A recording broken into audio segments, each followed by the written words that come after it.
पूरे देश में गोप्रॉम और Goras, go for rejuvenation of agriculture soil, ये दो उत्पाद लेके विभिन्न फसलों के ऊपर काम कर रही है। आज मैं पुणे से 400 किलोमीटर दूर आने का एक ही मकसद है कि आज आप ये फसल देख रहे हो, ये अभी तो फिलहाल 28 एकड़ में लगाई हुई तरबूजे की फसल है। ये जो किसान भाई है ये पूरा कम से कम 110 एकड़ के ऊपर से 120 एकड़ के ऊपर हर सीज़न में तरबूजे की फसल लगाते हैं। यहाँ पे करीबन इस सीज़न में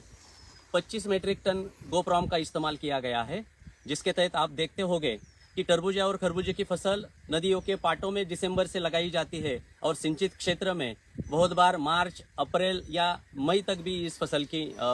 रोपाई की जाती है। हालांकि खाली ग्रीष्मकालीन समय में ही तरबूजा और खरबूजे की मांग रहती थी, लेकिन 5 स्टार, 4 स्टार, 7 स्टार होटल्स में पूरे साल भर तरबूजा और खरबूजे की फसल की मांग होती है और इसीलिए किसान भाइयों की अच्छी आमदनी भी होती है। आज अगर ये आप देखते होंगे तो ये कद्दू वर्गीय फसलों में बहुत बार फास्फोरस ये महत्वपूर्ण खाद रहता है और हमारे किसानों द्वारा उपयुक्त किया गया एसएसपी और डीएपी की उपलब्धता आज भारत के किसी भी मिट्टी में उस मात्रा में नहीं है जो मात्रा हमारे फसल की मांग पूरी करे। और इसीलिए PROM, phosphate rich organic manure, जिसको हम गोप्रॉम के नाम से बेचते हैं, आप देखते होंगे तो ये 40 से 45 दिन की फसल है। पत्तों की अगर आप पूरी तरीके से प्रखरता देखेंगे, फल की साइज देखेंगे तो आपको पता लगेगा कि आज फॉस्फोरस की पूरी तरीके से उपलब्धता के कारण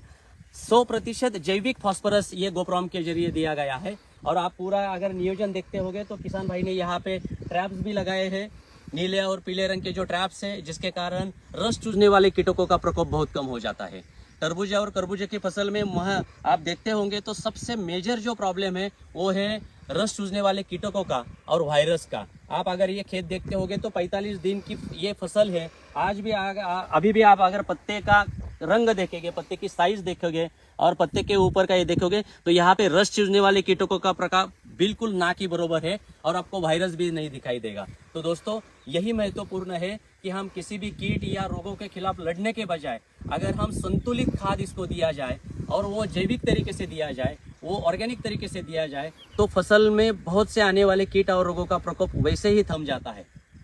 तो हालांकि आने वाले दिनों में हमें एक बात तो तय है कि हमें अपना उत्पाद खर्च कम करके हमारी आमदनी अगर बढ़ानी है किसान भाई की, तो किसान भाइयों को जल्दी से जल्दी phosphate rich organic manure, potash rich organic manure, ऐसे जैविक खाद के ऊपर आना पड़ेगा और तभी जाके हमारे किसान भाई कम लागत खर्च में ज़्यादा से ज़्यादा आमदनी पाएंगे। आप देखोगे फलों का साइज, ये पूरा प्लॉट की तरफ देखते समय यही लगता है कि अगर आप न्यूट्रिशन के ऊपर ज़्यादा ध्यान देते हैं तो प्रोटेक्शन के ऊपर बहुत कम ध्यान देना पड़ता है। दोस्तों नमस्कार। इसी तरीके से अगर आप जैविक खेती को इस्तेमाल करोगे, जैविक उत्पादों को इस्तेमाल करोगे, तो आने वाले दिनों में